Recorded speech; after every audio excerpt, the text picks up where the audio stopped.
ይህንን የለቅሶ ማዕበል ማለት እንችላለን በአንድ ጊዜ በአንዲት ጀንበር የ28 ሰዎችን ህይወት የቀጠፈ እጅግ አሳዛኝና ለማመን የሚከብድ ሐዘን።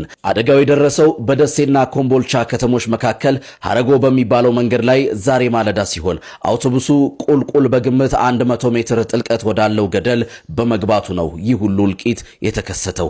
አስቡት፣ ቁልቁል 100 ሜትር ጥልቀት ወዳለው ገደል። በአደጋው በርካቶች ቀላልና ከባድ ጉዳት የደረሰባቸው ሲሆን በህይወት የተረፉትን ወገኖች ወደ ሕክምና ቦታ ለማድረስ አሁንም ከፍተኛ ርብርብ እየተደረገ ይገኛል። ህይወታቸውን ላጡት ነፍስ ይማርልን፣ ለቤተሰቦቻቸው ደግሞ መጽናናትን እመኛለሁ። እጅግ አሳዛኝና ልብ የሚሰብር መረጃ በጠዋቱ ተሰምቷል። በርካታ ወገኖቻችን በመኪና አደጋ ህይወታቸው ማለፉ ነው የተሰማው። ሁላችሁም ለወገኖቻችን ነፍስ ይማር በሉ። ፈጣሪ ድንገት ወጥቶ ከመቅረት ይሰውራችሁ ይሰውረን። ከደሴ ወደ አዲስ አበባ ሲጓዝ በነበረ ተሽከርካሪ ላይ በደረሰ አደጋ ከ25 ሰዎች በላይ ህይወታቸው ማለፉ ተሰምቷል። ዛሬ ማለትም ሰኔ 8 ቀን ማለዳ ከደሴ ወደ አዲስ አበባ በመጓዝ ላይ የነበረ የህዝብ አውቶቡስ በተለምዶም ሐረጎ እየተባለ በሚጠራው መንገድ ላይ በደረሰበት አደጋ እስካሁን የ28 ሰው ህይወት ሲያልፍ በርካቶች ቀላልና ከባድ ጉዳት እንደደረሰባቸው አሚኮ ዘግቧል። የህዝብ ማመላለሻ ተሽከርካሪው በግምት 100 ሜትር ጥልቀት ወዳለው ገደል ገብቶ አደጋው መድረሱ ነው አሚኮ የዘገበው። ለወገኖቻችን ነፍስ ይማር። እንዲሁም ደግሞ እጅግ አሳዛኝ መርዶ ከአማራ ክልል ተሰማ። ከደሴ ወደ አዲስ አበባ ሲጓዝ በነበረ ተሽከርካሪ ላይ በደረሰ አደጋ የ28 ሰዎች ህይወት አለፈ። ከደሴ ወደ አዲስ አበባ ሲሄድ በነበረ ተሽከርካሪ በደረሰ አደጋ የ28 ሰዎች ህይወት ማለፉን ፖሊስ አስታውቋል። አደጋው የደረሰው ከደሴና ኮምቦልቻ ከተሞች መካከል በሚገኘው የሐረጎ መንገድ ላይ ነው። ዛሬ ሰኔ 8 ቀን 10ኛ ወር 2018 ዓ.ም ማለዳ ከደሴ ወደ አዲስ አበባ በመጓዝ ላይ የነበረ የህዝብ አውቶቡስ በተለምዶ ሐረጎ እየተባለ በሚጠራው መንገድ ላይ በደረሰበት አደጋ እስካሁን የ28 ሰው ህይወት ሲያልፍ በርካቶች ቀላልና ከባድ ጉዳት ደርሶባቸዋል።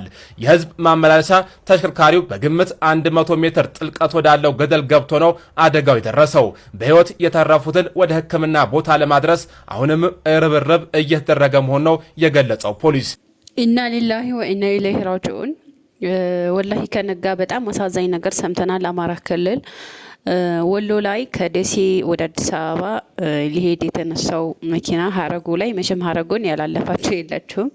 ሐረጎን ሁላችሁም ታውቁታላችሁና በጣም የሚያሳዝን የ28 ሰዎች ህይወትን በጠዋቱ ቀጥፏል ማለት ነው። ዛሬ ሰኔ 8 በኢትዮጵያ ወላሂ እጅግ በጣም ልብ ይሰብራል። ያው የሰው ልጅ ሞት መቼ እንደሚመጣበት አይታወቅም። እኛ እንግዲህ እነዚህ ሰዎች ስንት ሀሳብ ነበራቸው።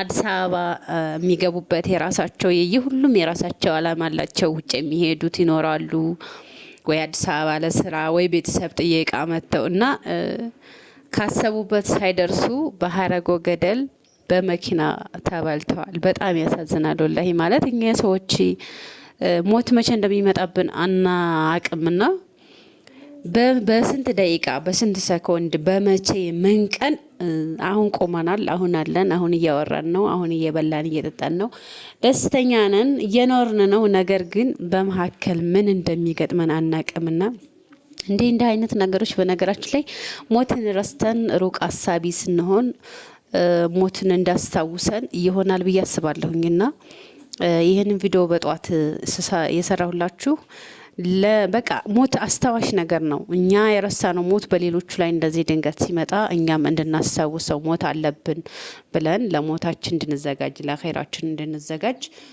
የሚጠቅመን ነገር ነው ብዬ አስባለሁኝ። ያው እነሱም አላህ የጻፈላቸው ቀድር ነው፣ መጥፊያቸው ሆኖ ነው በዚህ ቀድር በዚህ መኪና አደጋ ተጣፋላችሁ ብሏቸው ነው። ግን እነሱ እንሞታለን ብለው አልነበረም ከመንገድ የወጡት። የራሳቸው ሀሳብ፣ አላማ፣ እቅድ ነበራቸው። ያን እቅዳቸውን ለማሳካት ነበር። ነገር ግን ሞት የሚባለው ነገር ከፊት መጣና ቀደማቸው። ሱብሃንአላህ። እኔ ወላሂ እንደው ይገርመኛል የሞት ነገር።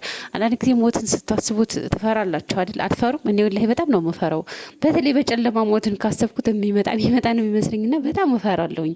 እና አንዳንድ ጊዜ በቃ ሞትን ማሰብ ራሱ አንፈልግም ብዙዎቻችንና የሆነ የሚያስፈራ ነገር አለው በጣም ግን ደግሞ ከመጣ መጣ ነው ወደ ኋላ አይመለስምና አላህ መጨረሻችንን ያሳምረው፣ አካሄዳችንን ያሳምረው። ምናልባት እነዚህ ሰዎች ሸሂድ ናቸው ነው የሚባለው አይደል? ገደል የገባ በመኪና አደጋ በውሃ የሞተ በተለያዩ በእሳት በምን የሞተ ሰው ሸሂድ ነው ይባላልና አላህ ሸሂድነትን ይወፍቃቸው። ለሙስሊሞቹ ለቤተሰቦቻቸውም አላህ መጽናናቱን ሰብሩን ይስጣቸው እና እንግዲህ እስካሁን 28 ሰዎች ህይወት አልፈዋል። አሁን ላይ ደግሞ ምናልባት ቁጥሩ ሊጨምር ይችላል። የተጎዱ ሰዎች አሉ፣ በጣም የተጎዱ ሰዎች አሉ፣ ቀላል ጉዳት ይደርስባቸዋልና ሀረጎዳይ ገደል ተንከባለው ነው እንግዲህ መኪና የገባው። እኔ በጣም ነው የደነገጥኩት፣ በጣም ነው ያዘንኩት። አላህ ከእንደ አይነት ከድንገተኛ አደጋ አላህ ይሰውራችሁ፣ ይሰውረን። በያላችሁበት አላህ ይጠብቃችሁ። እስኪ ያው እንግዲህ ዱዓ ማድረግ ነው። ዱዓ እናድርግ። ያው መጨረሻችንን ያሳምርልን የሚለው ዱዓ ትልቅ ዱዓ ነውና አሟሟታችንን ሆነ መጨረሻችንን አላህ ያሳምርልን።